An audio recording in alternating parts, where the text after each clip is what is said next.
Good morning, ladies and gentlemen. We are starting the conference now.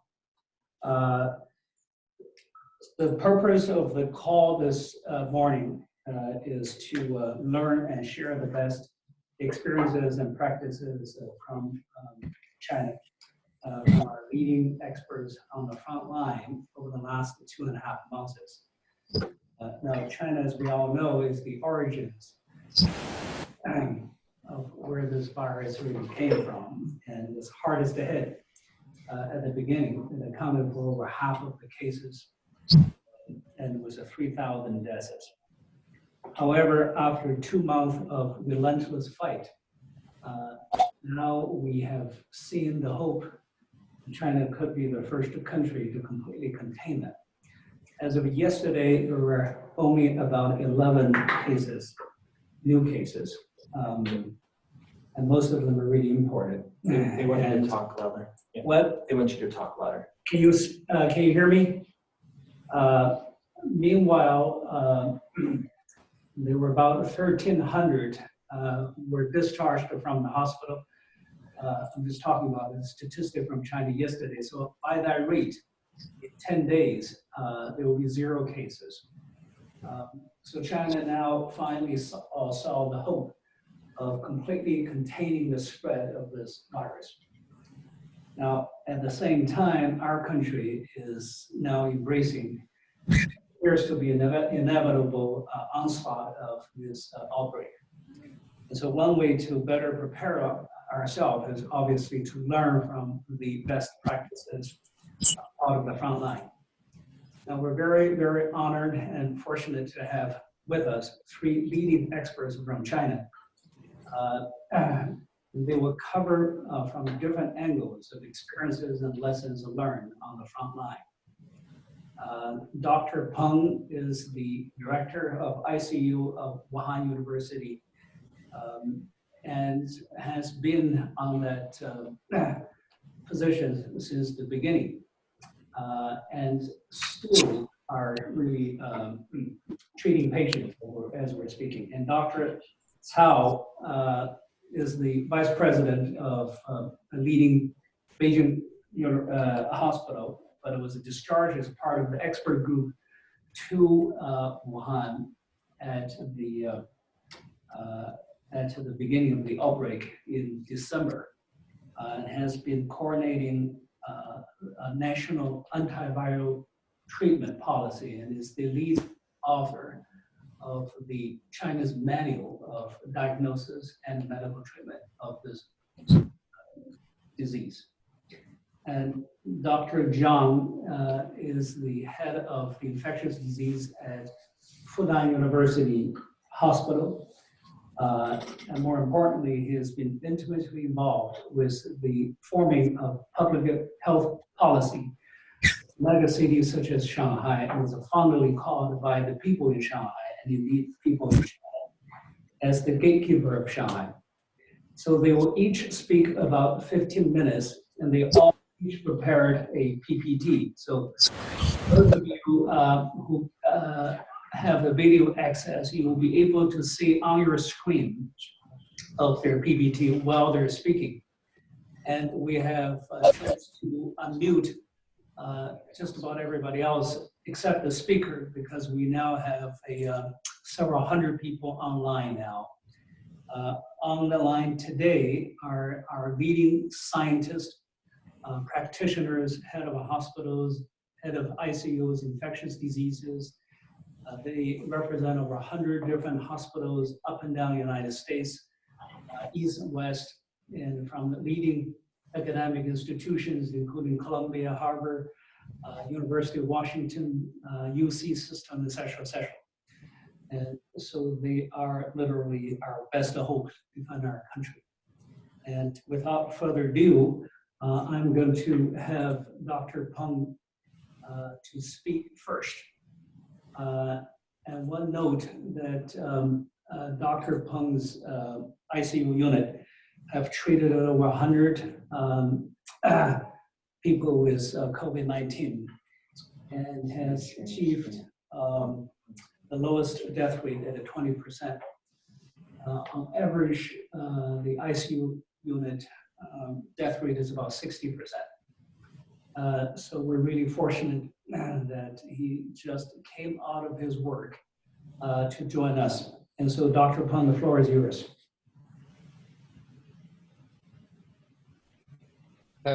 Hello everyone. It's my great honor to share my experience. I'm Dr. Peng from Wuhan University. Thank you for inviting me. So here I will briefly talk about the lesson we learned from COVID-19 outbreak in Wuhan. And here I will briefly talk about the following contents: how to prepare the outbreak, and the general feature of the COVID-19, and how to diagnose the COVID-19, and how to manage the critical ill patients with COVID-19 and outcome of the patients with COVID-19. So actually, this figure told us how this problem spread quickly within 3 weeks from Wuhan to all over the world. And so here we should prepare for the outbreak.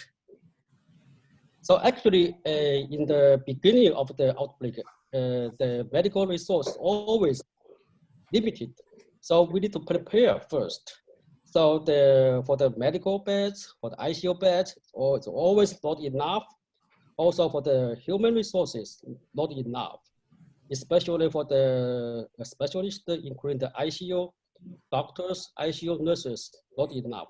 So we should mobilize the medical resources through the whole hospital, or through the whole city, or even through the whole state. And also we need to organize the new teams, especially for us, because I am intensivist. I was asked to organize 2 other new teams, including the physician from other specialty.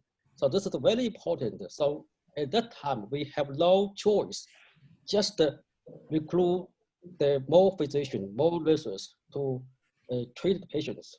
So here, my experience, I recruit more physicians from the department and anesthesiologists, because we have the similar background, we have a similar training. They can all they can manage the airway, they can put the line for the patients. So I'm happy about that. So actually this way works well for the organized new teams. And also safety, quite important, is top priority for the medical personnel. So here we should prepare enough the PPE, including the gloves, the gowns, the protective shoes, the respirator, the goggles, face shield, and all the kind of the PPEs. Also, we need to design the precautions for droplet, close contact, and airborne. In my department, I also set up the detailed protocols for how to wear the PPE and how to take off the PPE. Such as very, very important to avoid the infection from the virus. And also we regularly monitor the air, the virus level from the air, from all the environment, including the air, including the equipment, all the doors, all the telephones, to make sure all the environment safety for all ICU personnel. Why this is important? Because this transmission is quite easy, is quite frequently in the hospital. So here, I briefly talk about in the first months of the patients in my hospital, almost 40% of the patients related to the hospital infection, including the medical medical workers, including the hospital patients. So actually, more than 70% of the infected medical professionals from other departments, not from ICU, not from ER, because they don't know how to protect themselves. Also, another issue is because of the atypical symptom patients always occurred in the hospital. For example, the patients with diarrhea, but eventually they were diagnosed with the coronavirus. So this kind of patients easily to infect the medical workers in other departments. So this is very important to prevent, to avoid the hospital-related transmission. Also, we need to set up the triage policy. So during the early stage of the outbreak, you never imagine how the patients rush to the hospital. So here we set up the different levels, including the unknown fever clinics, ER, or determine which kind of patient should be to the hospital, which kind of patient should be to in the ICU, which kind of patients should discharge to home. So this is the policy for the triage. So next, I will briefly talk about the general feature of the COVID-19.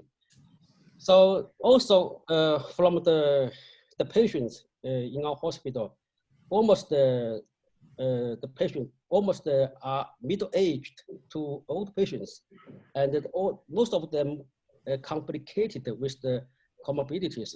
So actually the COVID-19 infect relatively older people with comorbidities. So for the ICU patients, a little bit older and more comorbidities. And also regarding the symptoms and signs, actually the first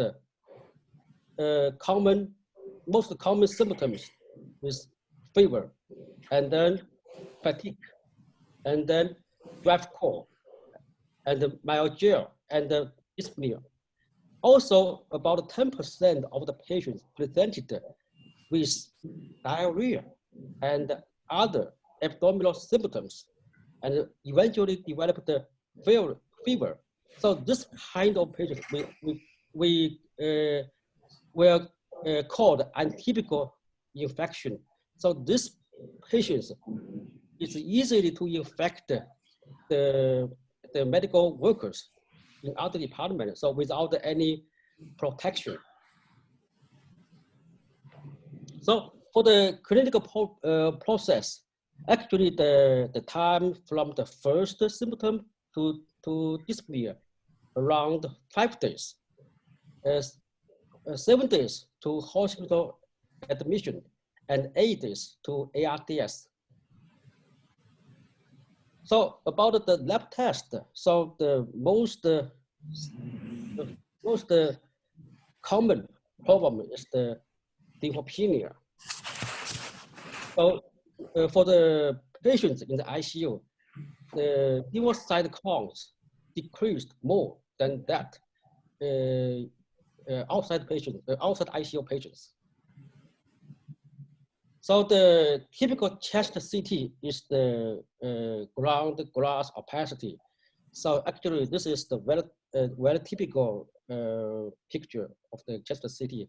Actually, for some patients, just the small parts of the ground glass opacity, but initially starting from the outer side of the lung. So for the diagnosis of the COVID-19, so actually we set up the criteria for the diagnosis. So including the epidemic history, and also the typical symptoms, including the febrile, fatigue, dyspnea, and also the lab test. The typical lab test is lymphopenia. Also, we need to exclude other flu tests. Also, the typical chest CT is the multiple patches. I just say the study from the outer parts, also from study from outer parts, from the lower parts of the lung. For the viral test, so unfortunately, the sensitivity is not so high, it's around 40%. Also, we perform the serum antibody test. So if the negative viral test, so we do the antibody test. So here we have confirmed the diagnosis, including the positive viral test. We also have the clinical diagnosis. So only the symptoms, lab test, and typical chest CT, but without the positive viral test. So the most important here, I will focus on the management of for the critical ill patients. So actually, it's for the around less than 20% of the patients need to the ICU care. So here for the general features of these patients, actually the aptitude score, the SOVA score, not high, but you can see the P4 ratio quite low. It means all the patients have severe lung injury. So for the organ injury, so I just mentioned is most of the patients have the ARDS, and secondary to acute heart injury, including the arrhythmia and also shock. So because most of the patients with ARDS requiring the ventilation supports. So here, from our data, is the only 10%, almost 50% of the patients requiring the intubation, the invasive mechanical ventilation. So this is for the data from the first month. It's only 36 patients in the ICU. So here we have other data. Is from February 7 to March 6. We have other 50 patients in the ICU, admitted in the ICU. So here you can see the updated data is the P4 ratio quite low. It's only 115, and also you see the lung compliance is only 20. Also, they have high level of the IL-6 and low level of the lymphocyte. So for the mechanical ventilation, so here only 28% benefit from the non-invasive mechanical ventilation. However, almost 72% of the patients required invasive mechanical ventilation, and half of these patients with invasive mechanical ventilation switched to the ECMO. So this group of patients quite severe because they were transferred from other hospitals, from other ICUs. So it's very severe. And also you see the complications. Almost 94% of the patients developed the ARDS, and almost more than 60% of the patients have the heart problems, and 40% complicated with the shock, and 20% complicated with AKI. So here I will focus on the key points of the ventilation supports. So here, if the patient came to the ICU, we will prolong the patients as early as possible.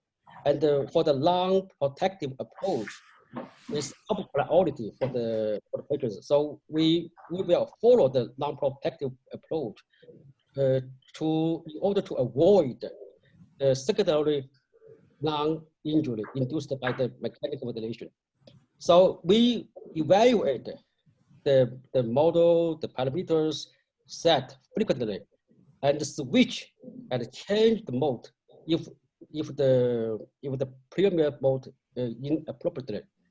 And also we titrate the PEEP and the tidal volume based on the transpulmonary pressure if possible, or the driving pressure. So keep the driving pressure less than 15. Keep the total ratio less than 28. And try to prevent acute pulmonary. And also be careful of the lung recruitment maneuver. So this is it's very difficult procedures, and try to set the highest people at 20. So otherwise, easily to induce the pneumothorax because the lung of this patient is severely damaged. Also, here I will briefly talk about when to switch from one model to another model. So initially, for the high flow, so actually high flow is not recommended in the room with only open window. So I highly recommend the high flow in the ICU with a negative pressure environment. So otherwise, it's not safe for the patients or for the medical personnel, because we monitored the air, the virus in the air with the different ICU, because I'm responsible for 2 ICUs. One ICU equipped with the negative pressure, the others only open window. So for the open window, so sometimes we found the positive virus near the ventilator if we use the high flow ventilation. So it's dangerous for the medical personnel. And also, of course, if the PEEP ratio around 200 to 300, we will first try high flow nasal cannula.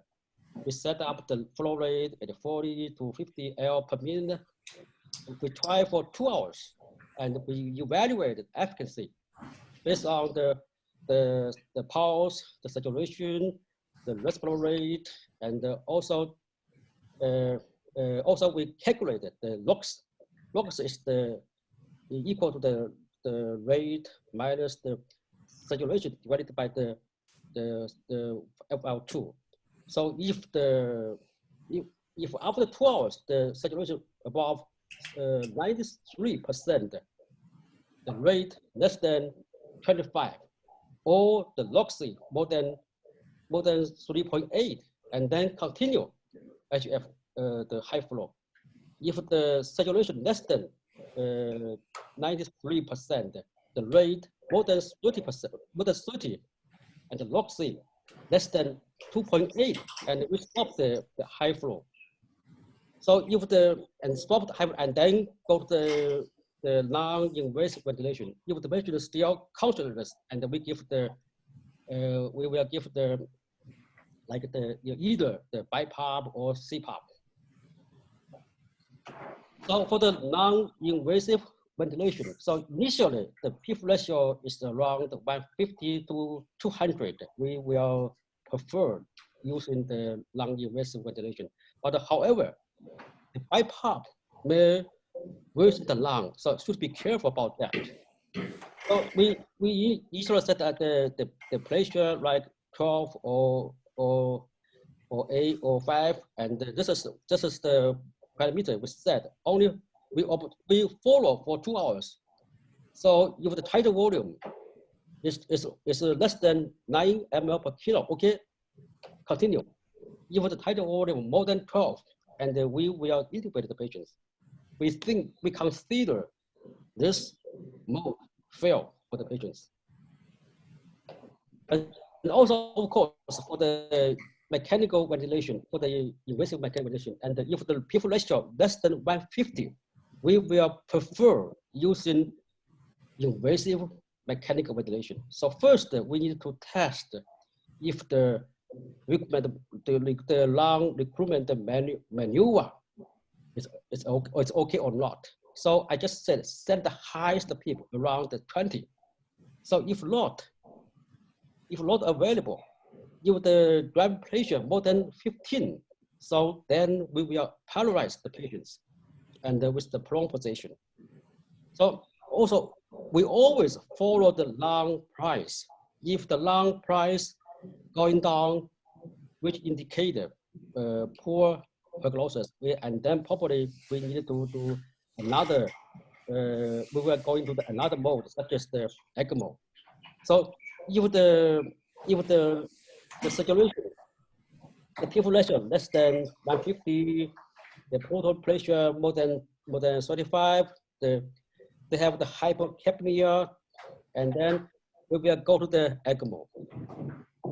So here, in my center, we so far we around about almost 17 ECMO already. So right now, almost almost 6 patients switched win off from ECMO already. Others still on ECMO. So here is the flow chart for the ventilation for the COVID-19. So here it will be different from the patients with other ARDS. So be careful about the people. Be careful about the recruitment maneuver to avoid further lung injury. So last one, I will talk about the outcome of the patients with COVID-19. So actually from our database in the first month, the ICU mortality is around 18%. So this is in the first month. However, in the second month, from February to March 7, so we recruit other 50 patients.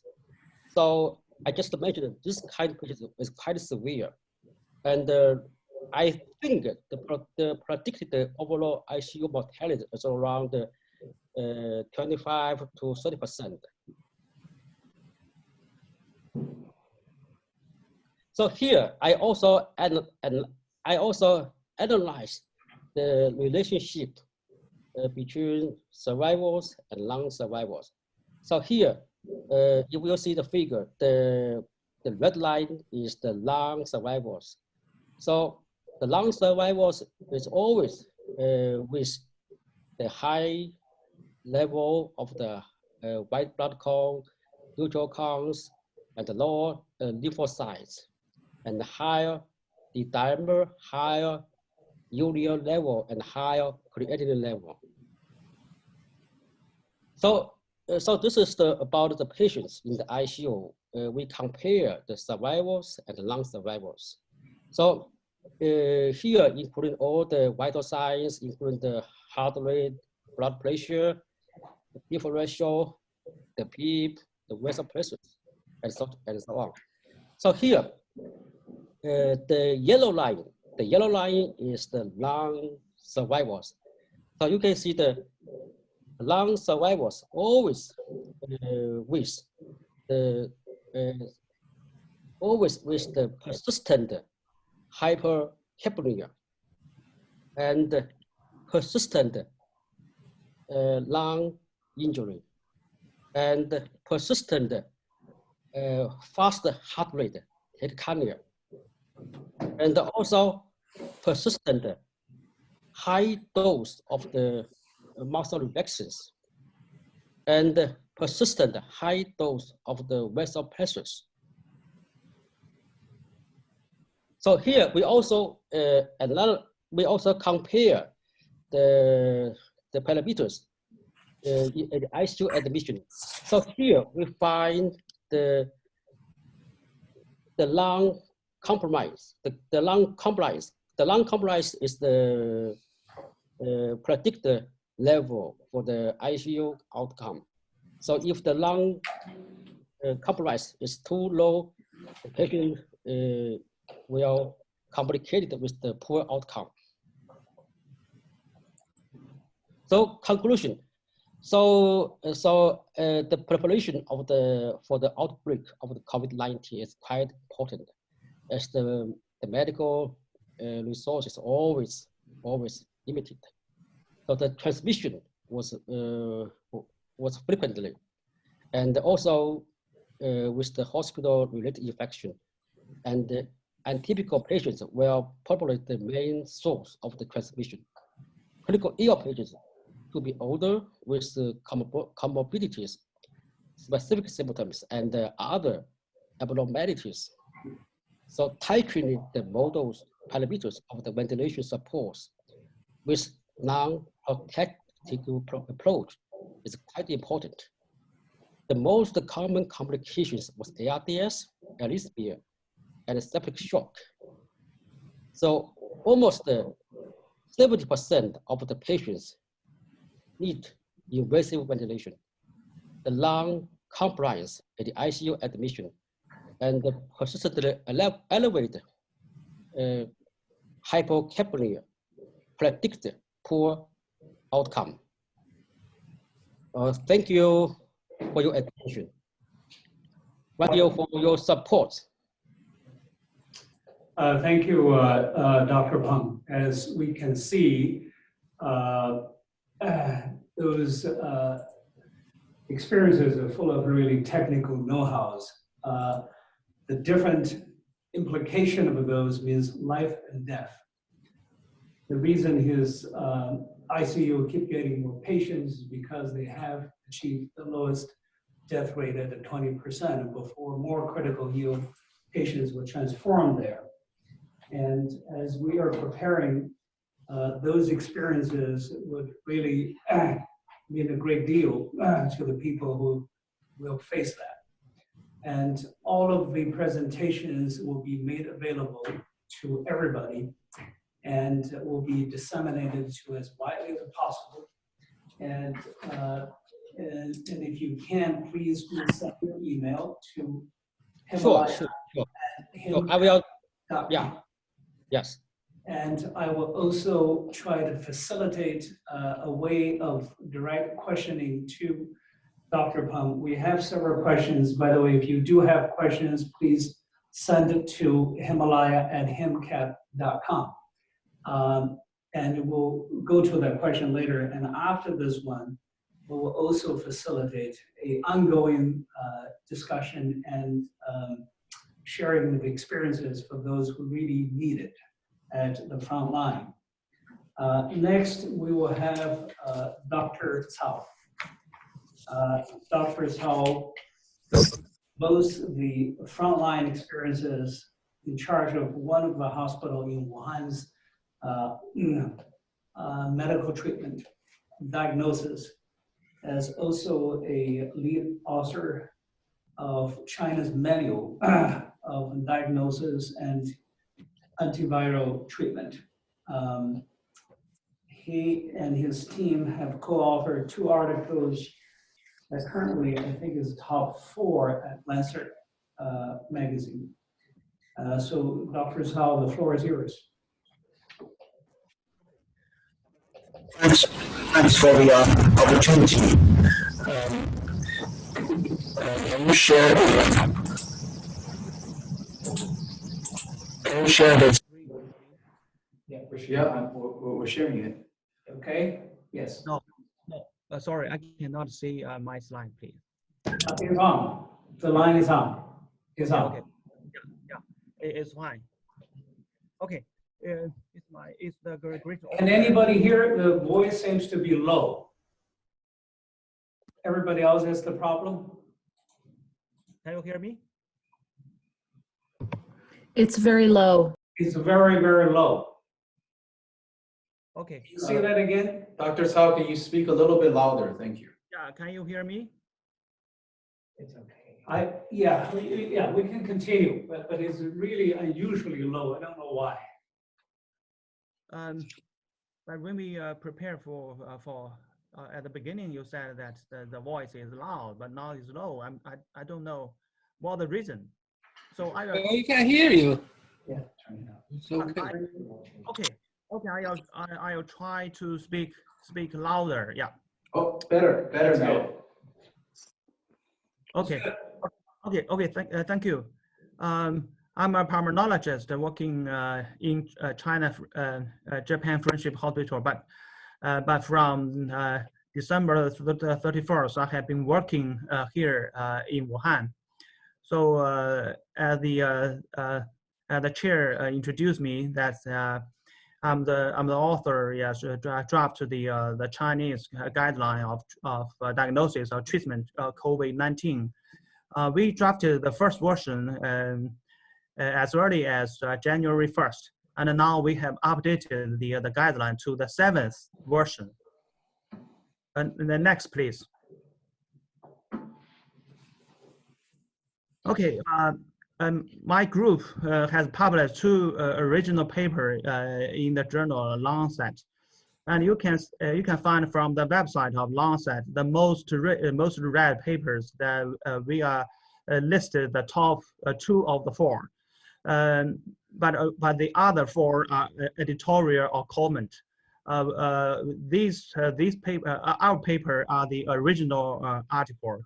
And I will thank Professor Peng introduction of the COVID-19. So maybe you have already learned that what the disease is, but I will try to illustrate the difference between survival and non-survivals. And you can find that the for severe and critical care patients. On the day from the onset illness, about the day 10 or day 11, they are easily to develop sepsis and ARDS. Next. If the clinicians want to cure the disease, the clinicians must have very clear knowledge about the new disease. As I mentioned, it's a kind of infectious disease. It's a kind of infectious disease caused by virus. So we have this in mind that when the new infectious disease come to the community, yes, for clinicians, we get to know the disease step by step. The first step is that we figure out the main symptoms, clinical signs, laboratory findings, and the chest CT scan. This is what we reported in Lancet in January 24th, the clinical features of COVID-19. And this is a paper that I was told that have been downloaded from the Lancet website nearly 1 million times. So I believe that many clinicians, international society, get to know the disease from this paper. After that, the second step that we want to understand the clinical cause and the risk factor for mortality. This is our second paper published several days ago in Lancet. Again, this paper is regarded as the most read paper as a original paper in Lancet. And from our analysis, we find that the elderly age, the SOFA score, and the increased D-dimer are the independent risk factors. So I mentioned the 3 risk factors to show that the underlying mechanism of the disease, as I will introduce in the next several minutes. So let's start from this slide. Yeah, it's a disease has the most common complication is pneumonia, but not only pneumonia. For severely ill patients, we also have found that the acidosis and the environment disorders, and some of them even complicated with acute kidney injury and acute cardiac injury. So for ICU doctor, yes, you will be find that okay, it's a disease that is sepsis, but it's not a sepsis caused by bacterial infection or bacteremia. It's a sepsis only caused by viral infection. And as we found that at the beginning of the infection. There's no co-infection of bacteria or fungi. It's only viral infection. So this time we call this sepsis as viral sepsis. Next, please. Next slide, please. Okay. Here's a paper. Yes, we have submitted to Lancet, and it's under a peer review. And we have our hypothesis of the disease. Yes, for mild infection, it seems that the effector T cells and the macrophages can overcome the invasion of the virus. But unfortunately, if the host is immune depressed or elderly population, or the invasion of the virus is a great amount, it seems that the macrophage or the T cells of the alveolar species cannot control the virus. So on the consequence that maybe the virus can go into the blood vessels and spread all over the body, and we have to keep in mind that the receptor of the virus to host cells ACE2. There's a lot of ACE2 receptors of the type 2 alveolar cells, and after that is the endocytes of the blood vessels. So the virus may bind to endocytes of the blood vessels and cause the damage of the endocytes or the blood vessels. So immediately the plasmid and the fibrinogens will bind to the damaged endocytes and cause clots. So this is why we have found that the high level of D-dimer, it is because of the widespread clot formation of the blood vessels, and because of the clots of the microcirculation of the whole body, which will make the secondary damage to the other organs, such as the heart, such as the liver, such as the kidney, and even the intestine. The autopsy has confirmed our hypothesis, that is for severe and critical illness, not only great damage to the lung, but also to the kidney or the heart. So it's a very dangerous disease of the virus. And I think another important thing we have to keep in mind that the time for virus clearance is so long. According to our recent paper in Lancet, the median duration of virus shedding is as long as 20 days. I cannot imagine it. I always compare with this COVID-19 with influenza. But it seems that the COVID-19, the virus lasted in the body much longer compared with influenza virus. So the virologists here in Wuhan call this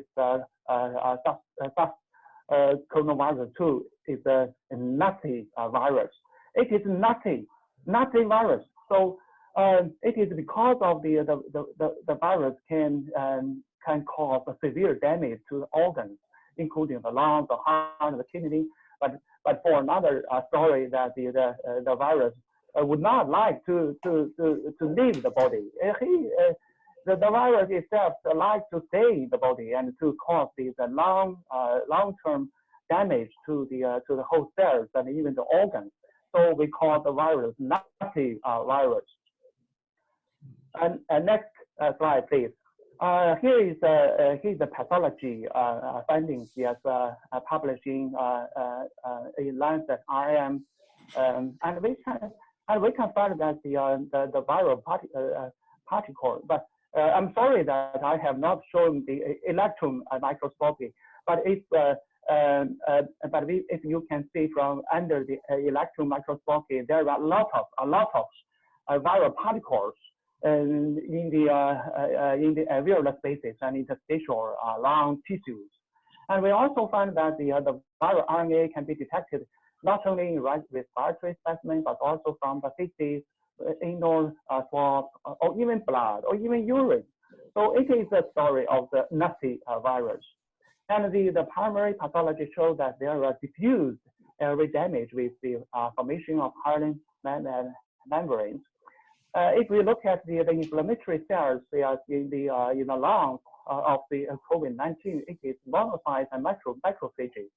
There's very few lymphocytes. So it is strange with me, yes, because my team and I have been studying influenza for many years. Yes, when we look at the pathology of the severe influenza viral pneumonia, we will find that the lung inflammation mainly by the lymphocytes. But here in COVID-19 lung, we only have the monocytes and macrophages, very few lymphocytes. This is the difference between COVID-19 and the severe influenza pneumonia cases. So as we have, so you can imagine that there are so many, a lot of viral particles. So what is the mainstay of treatment? The answer is easy. The answer is easy. That is the antiviral therapy. So it seems that effective antiviral therapy is essential to improve the outcome of the patient. Next slide, please.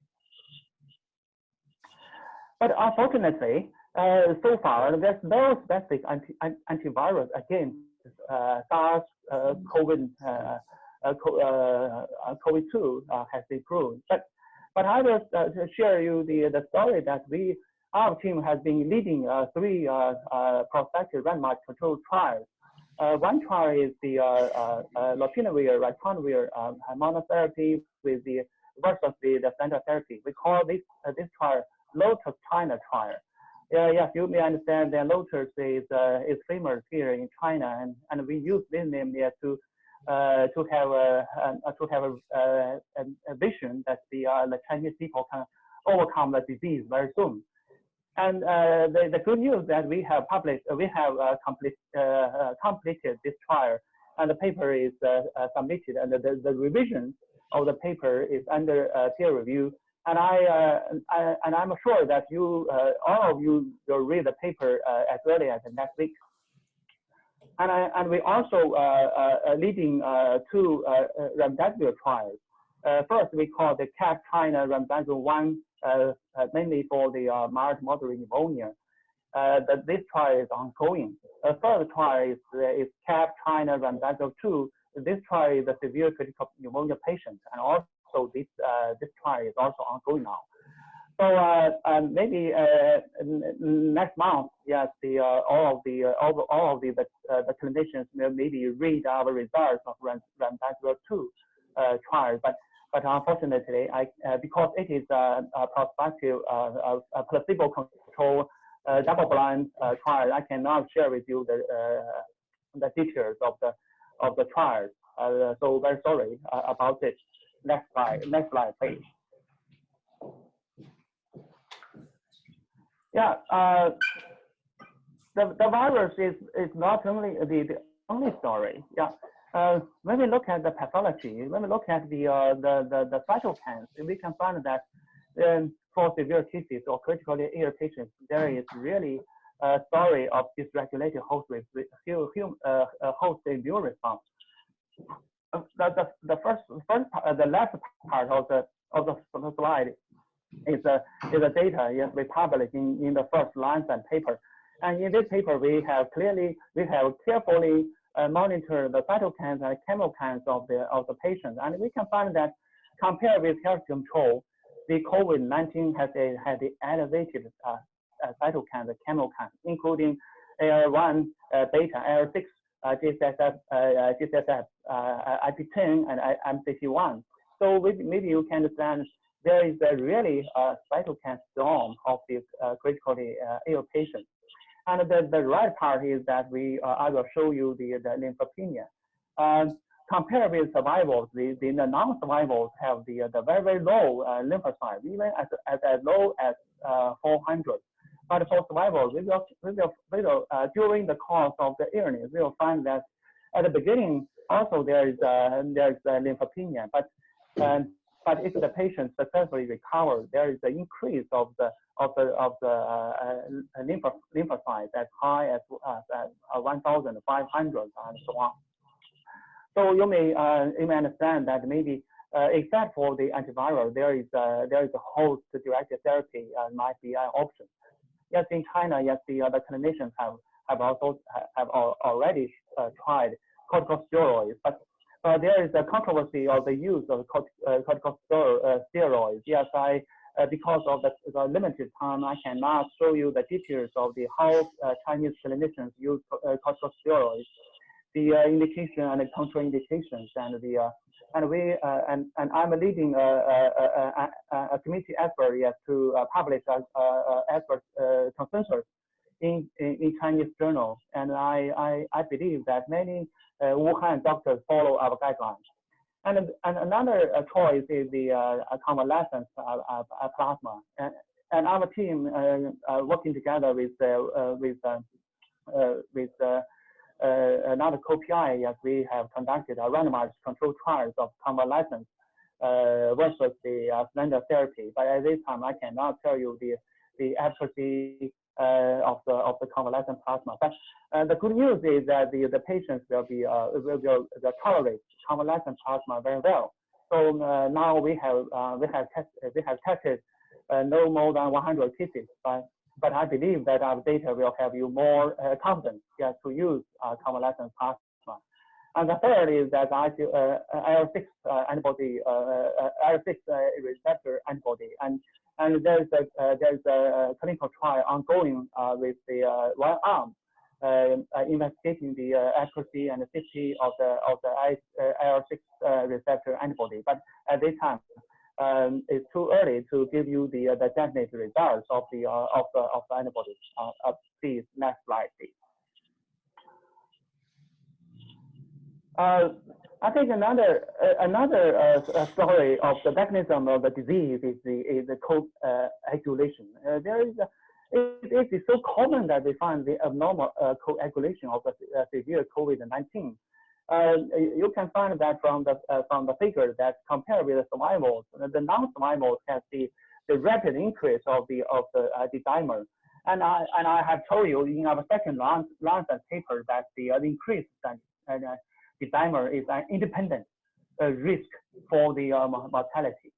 So some readers give me questions that ask me, Dr. Cao Bing, what's the reason, underlying reasons of the dimer of the mechanism of the disease? The answer is that the dimer is a marker of the thrombosis, not only in the lungs but also other organs, including all parts of the body. It is so you cannot imagine that there are so many clots, especially in the micro blood vessels. So the abnormal coagulation can cause the dysfunction of the microcirculation, and the dysfunction of the microcirculation leads to septic shock. So this is, I think this story is very, very important for the treatment of the disease. So in China, we recommend the anticoagulation therapy should be initiated for severe COVID-19 patients if otherwise contraindicated. Okay, thank you. Next slide, please.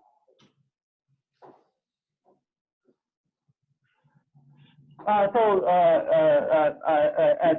the time is limited, so I will give you the take-home message. Yeah, it is an infectious disease, and it is an infectious disease caused by a new coronavirus. So the invasion of the virus into the lung is the first step of the disease.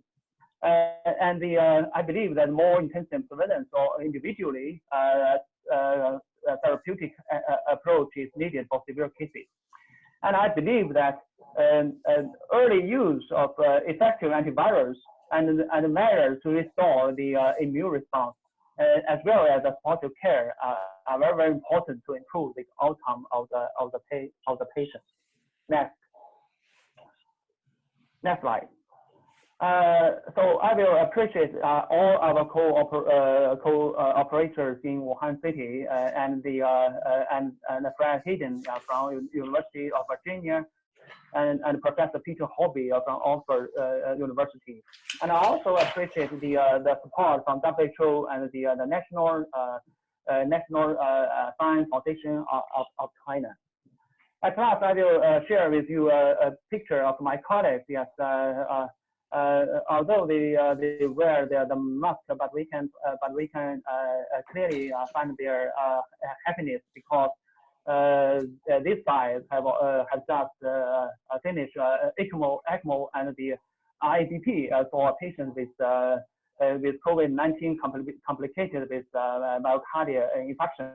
So at last, I will give you the hint that although it's a disease of pneumonia, although it's a disease of sepsis, you have to very carefully monitor the complication of the heart. The cardiac event is a very common complications of the COVID-19, and some of the patients died from the cardiac arrest and the cardiac complications. Thank you for attention. Thank you, Dr. Saul. I'm going to turn the floor to Dr. Zhang, who is, as I introduced, is the head of infectious diseases at the Fudan University Hospital, but is also intimately involved in devising the megacity defense system.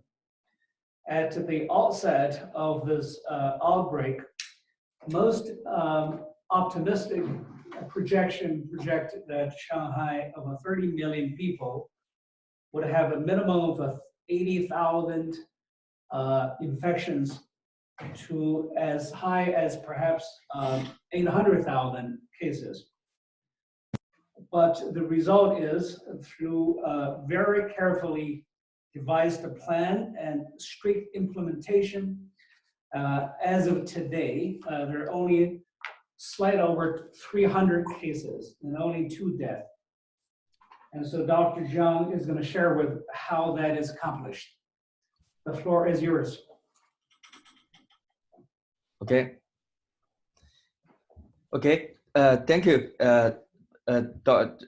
Lilu, and I'm very glad to share our experience in a big city like Shanghai with 30 million people, and when we have lots of import cases from Wuhan. So, next slide. Yeah. So here is a slide that we can see the curve that representative of all the cases from Wuhan. We can see here, after the lockdown of Wuhan, still there's some cases of Wuhan imported to Shanghai. And after that, maybe the first case in Shanghai, we can see here is almost the same case in United States at January 20th. And after that, the lockdown date of Wuhan is January 23. And after that, there's some people from Wuhan enter Shanghai. And in Shanghai, we take the top level response to the major public health emergency. So as the paper published in the Lancet that predicted that there's almost 800,000 cases will happen in Shanghai. But after the very strict measures taken by Shanghai and by the Shanghai government and all the Shanghai people, actually up to now, we have 350. So therefore, today I just want to share some experience, what we have done in our hospital. And if we have some improved cases, what we will do in our patient clinic and what we have done in our ICU. Next slide. So this is the curve I just mentioned about the paper. This is a paper we pre-published in the internet about the epidemic trend of Shanghai. We can see here, here is the 3 curves. The highest curve is the predicted cases about the epidemic trend prediction of Shanghai by one study published in Lancet, that it was predicted maybe there were 800,000 cases will be happening in our city, with the city big city with 30 million people. So the second curve is about this is a conserved prediction about the predicted cases in China may be 80,000 cases, 80,000 cases in Shanghai.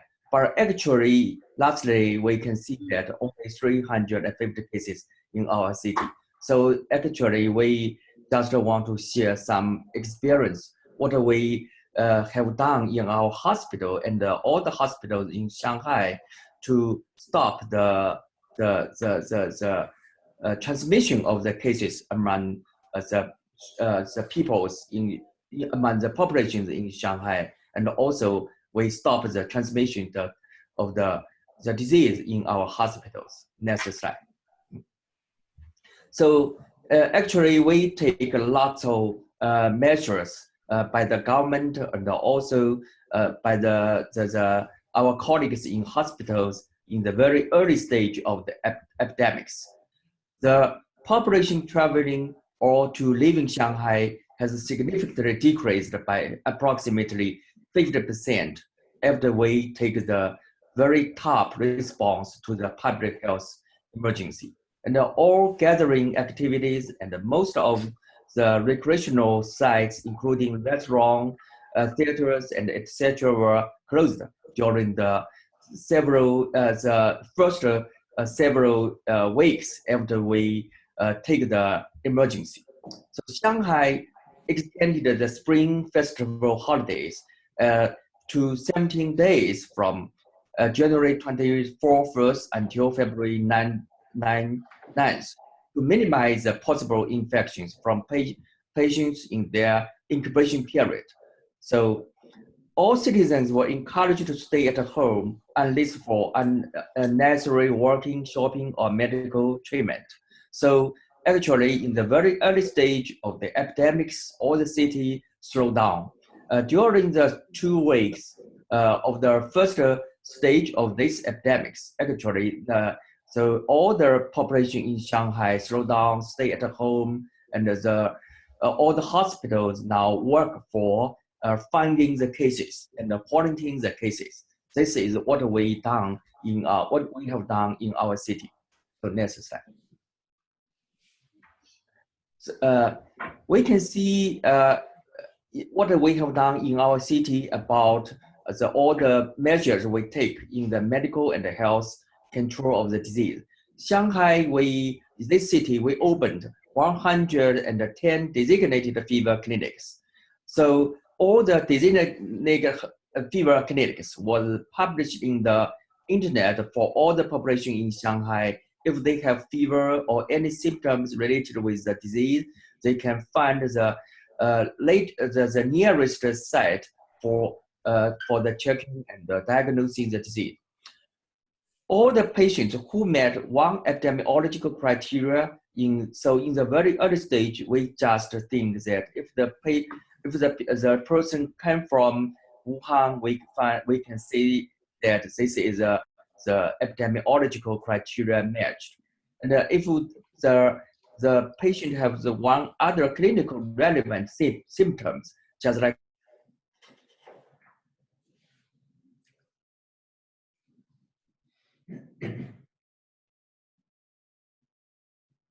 What happened? Dr. Zhang, we lost you. This mic dropped off. Dr. Zhang? The mic dropped off. It's a pity that we are in China.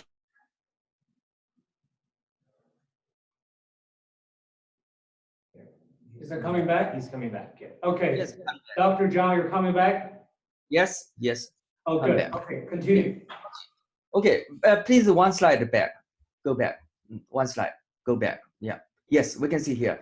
So if the physicians in our hospitals, we thought the patient who met one epidemiology criteria plus one clinical relevant symptoms, we can think the patient meet the criteria of suspected case, and the patient would be admitted to the quarantine ward, and the CDC staff would come for sampling and do the epidemiological question.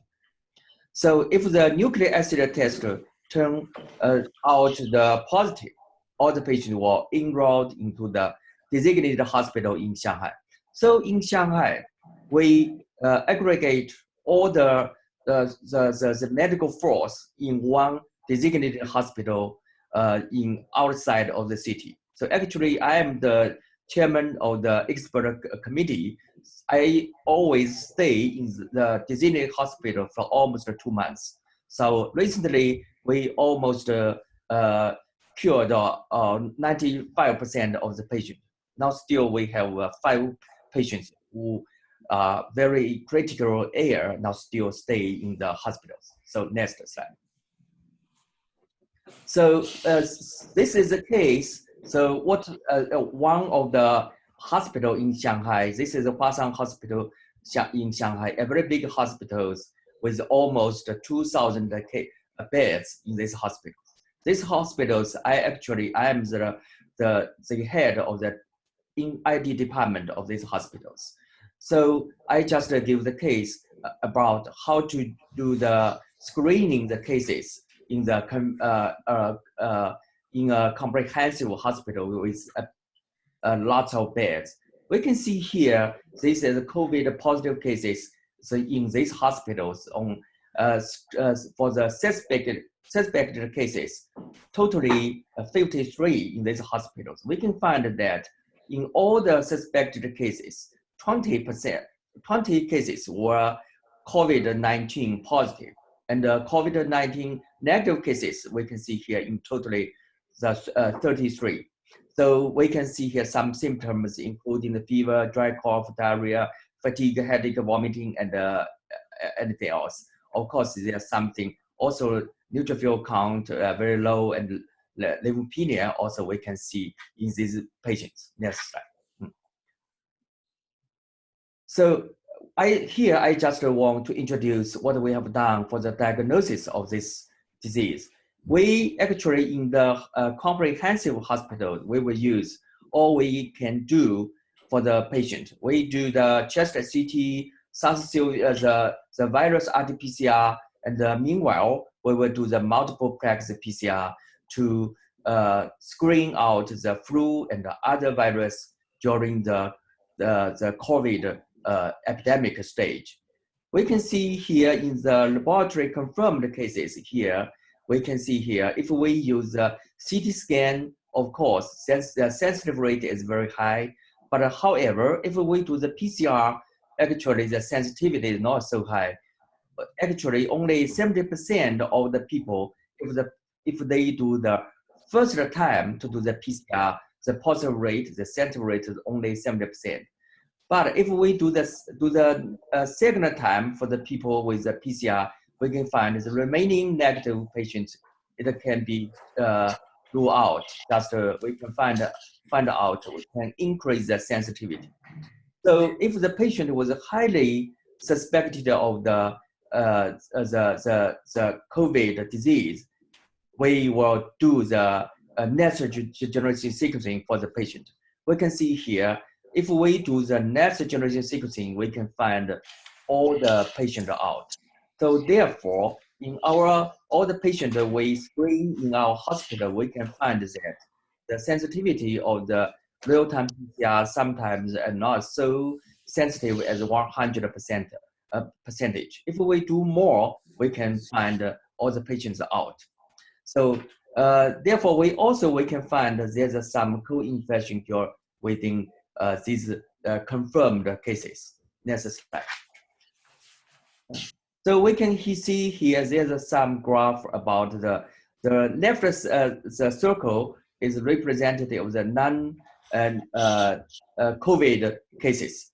We can see here. Here is the suspected cases. And we can see here, there's a lot of other virus associated with the same symptoms. We can see there's the ISV virus and the mycoplasma and the EB virus and HMDP and unknown other pathogens. So we can see the right side, we can see the circle here. In all the COVID cases, we can see here there's some co-infections. So in all the 20 cases confirmed of the COVID, we can see here half of them there's only one pathogen, the COVID, the SARS, the coronavirus.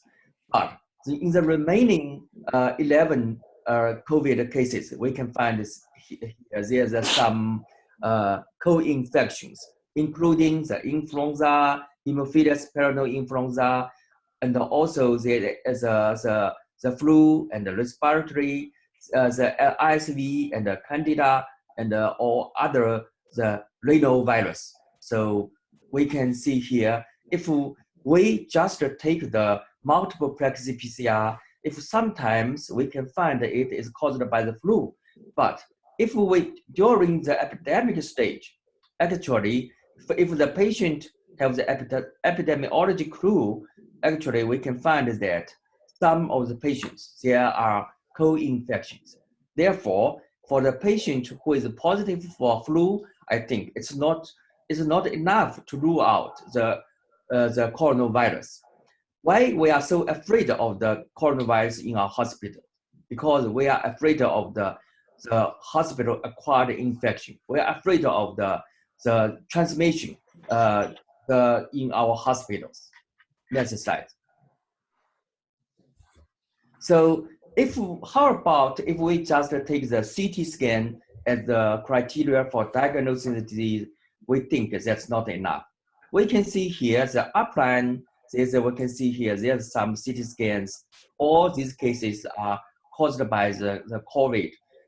But the lower line, we can see here, these are caused by other pathogens. We can see here, some the CT scan sometimes there's some similar with the COVID disease, especially if the patient with the very mild symptoms. I think the CT scan sometimes is very similar. Of course, in the very critically ill patient, the COVID, there's the characterization of the disease is very obvious to discriminate the COVID with other disease.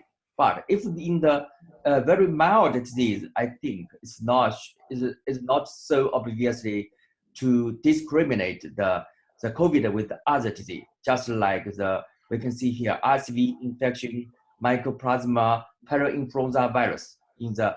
This is a lower line CT scan. So I think it's not enough if we just take the chest CT alone to rule out the disease. Okay, next. So in our hospitals, this is we can see here. This is a flow chart. This is a flow diagram we can see here. If we have the suspected COVID patients, we will collect the respiratory specimens immediately, and then we go to the PCR for the first time SARS-CoV coronavirus, and then meanwhile we will do the PCR for other pathogens, including the flu and the RSV and all other pathogens together. So if it's positive for COVID, I think we can give the confirmed diagnosis for the patient. But if the specimen is negative, however, we think the case is highly suspected of the disease, we will do the second time the SARS coronavirus for the patient. Next slide. So after that, if the second time the SARS coronavirus PCR, if the positive, of course, we can give the confirmed diagnosis for the patient. But if negative, if still we were clinically highly suspected of the disease, we will do the repeated sampling PCR, differentiated sampling site. Also, we will do the next generation sequencing. Meanwhile, we will ask the national certified third-party agency to do the PCR. Then, if we have this flow actually in our Huashan hospitals, we find all the cases imported in these hospitals. Totally 10 cases during this epidemic stage. But in Shanghai, we have lots of similar hospitals in this city. So every big hospital in like our hospital, if we take some similar flow diagram, they can find all the cases they can, and no cases was that we missed, and will give the transmission in the community. So next slide. Next slide. So here we can see here how about the speed from the first the first time the patient sees a doctor and the admission. So we can see the time. So because of the timely diagnosis, we will do the very timely admission because the patients to prevent the further local transmission. The left side is the picture. This is the incubation period of all the patients in Shanghai. We can find the incubation period in Shanghai almost 7 days. So before during this incubation time, we can find that there's the risk of the transmission. Therefore, what we will do for all the patients is we will just shorten the time for the patient stay outside the hospital. We just want to shorten the time to do the admission to the hospital and prevent the further local transmission. So now in our city, mean onset admission interval was almost 5.5 days. So I think it's very short in Shanghai, and we stop the transmission for the patients. Okay, next slide. So the key points of the medical and the health control in Shanghai and China, I think is very similar.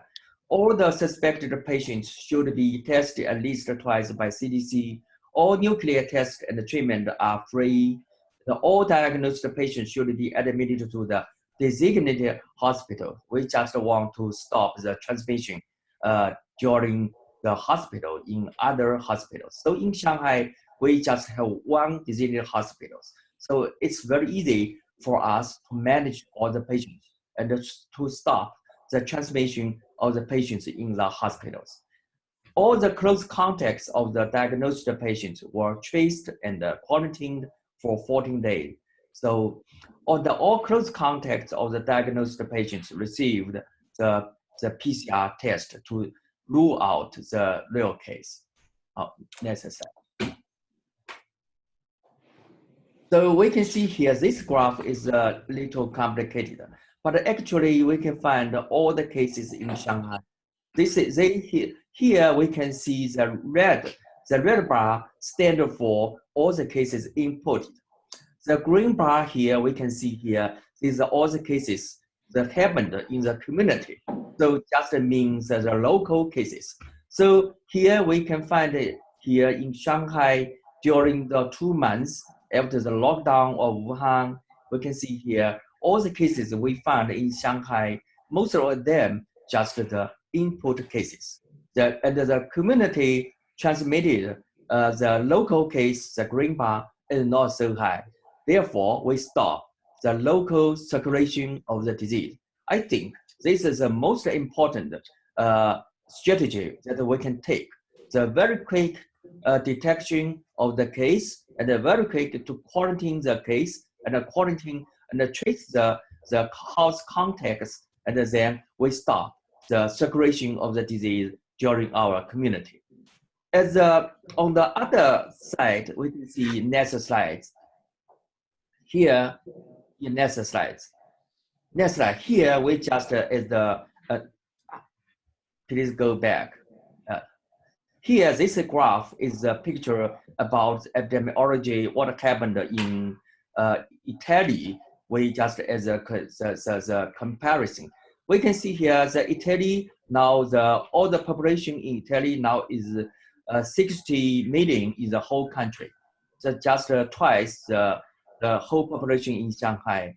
We can find here the red bar, only red bar. You even cannot see the other very low bar, because in Italy, after the first several cases transmitted from China, but later we can see here all the other cases in Italy, now the local cases, are not the imported cases.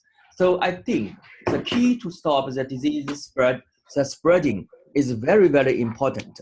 If there's a lot of local cases, actually we cannot stop the transmission further. So this is what I think is the most important experience in our city. If we want to stop the transmission, we will decrease the increasing cases and make the curve not so sharp.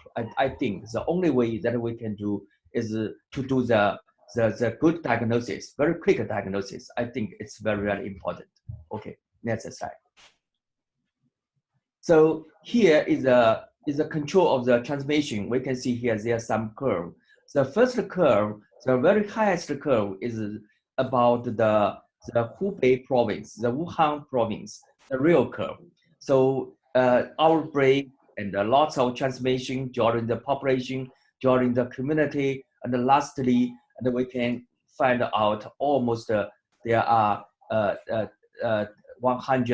almost 100,000 the patients in lastly. So we can see another curve, the red curve, is about Italy. So we can see here that Italy now the curve is almost increased very high.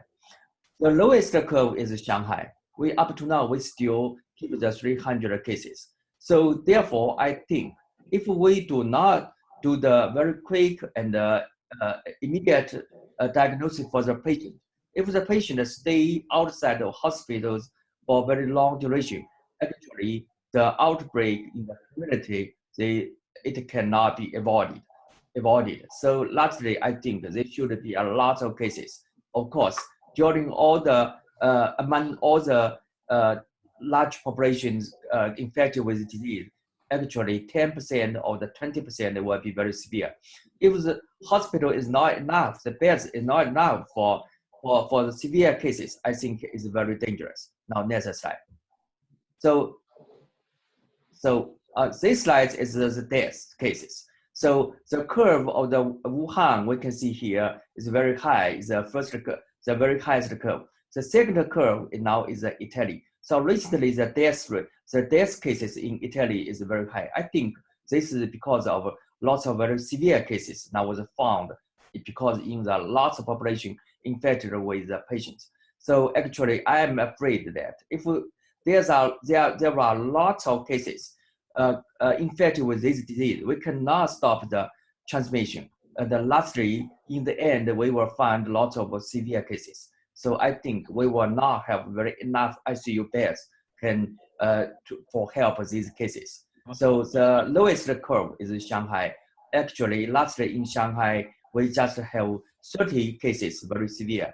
And up to now, we only have 5 cases now still remaining in our hospital. Next slide. Okay. Next slide.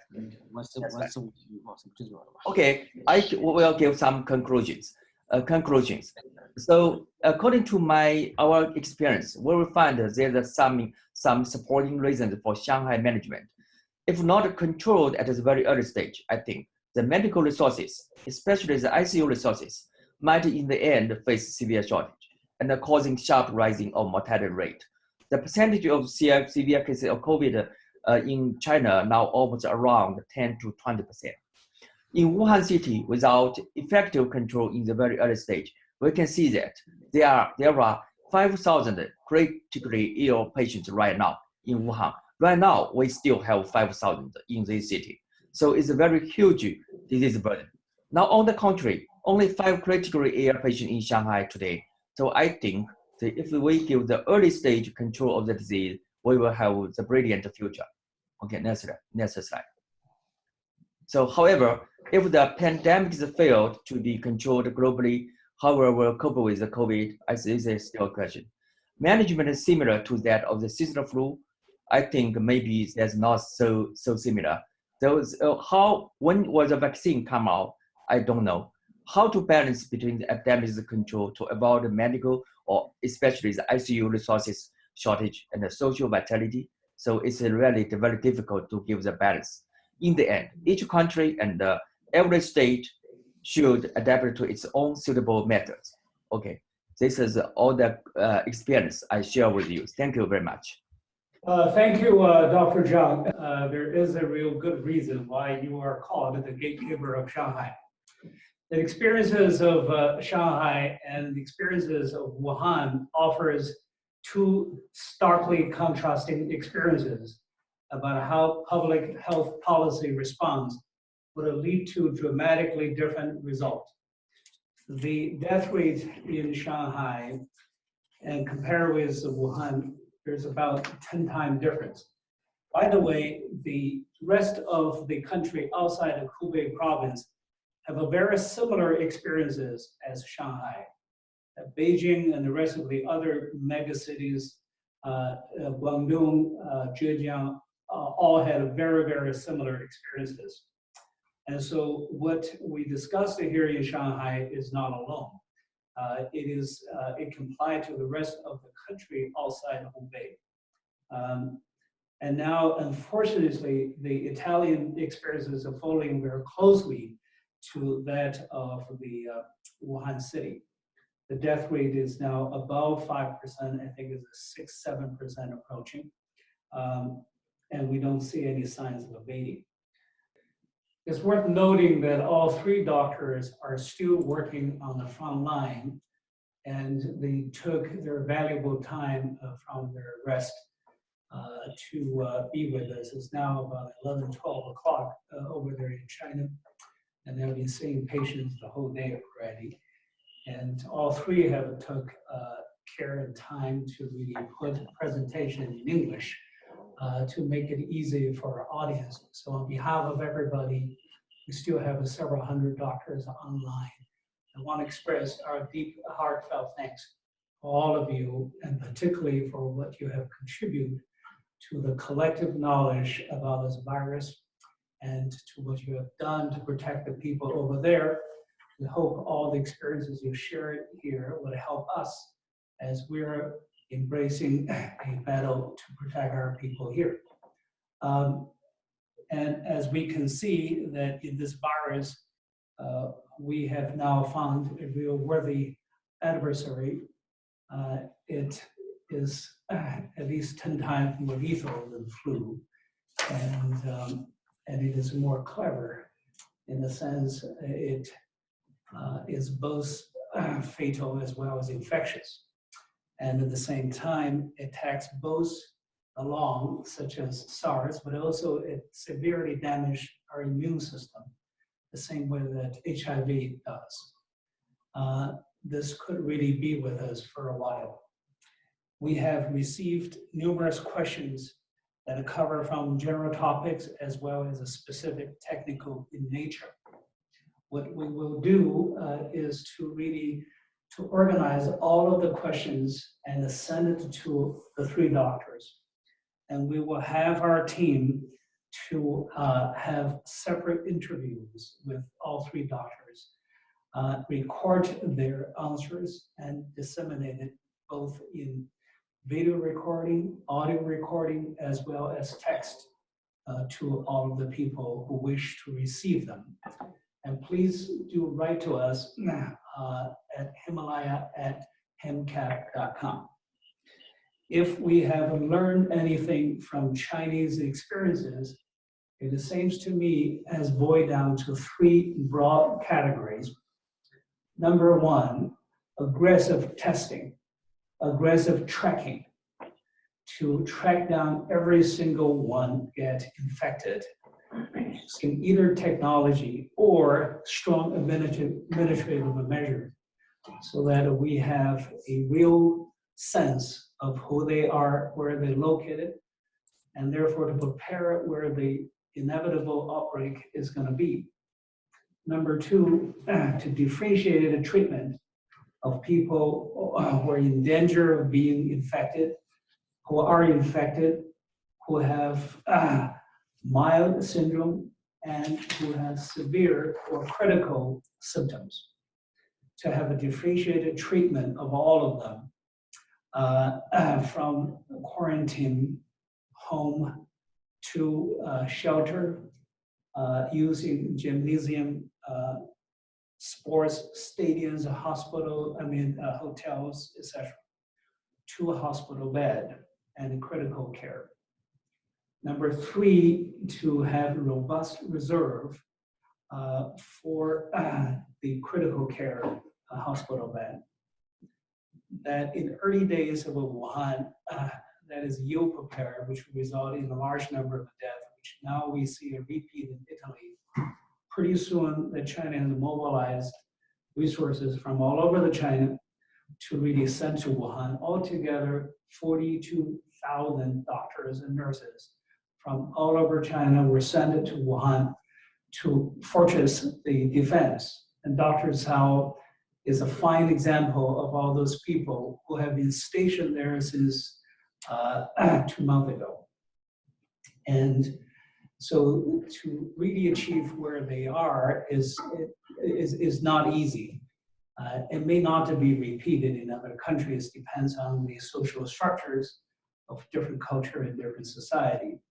But I think the experiences that China has been through is extremely valuable to all of us here.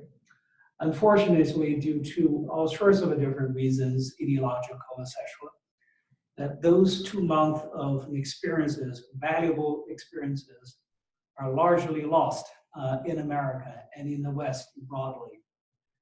Unfortunately, virus does not understand the differences, does not understand the term trade wars. It doesn't recognize borders. It really goes wherever they want to survive. And so we're all in it together.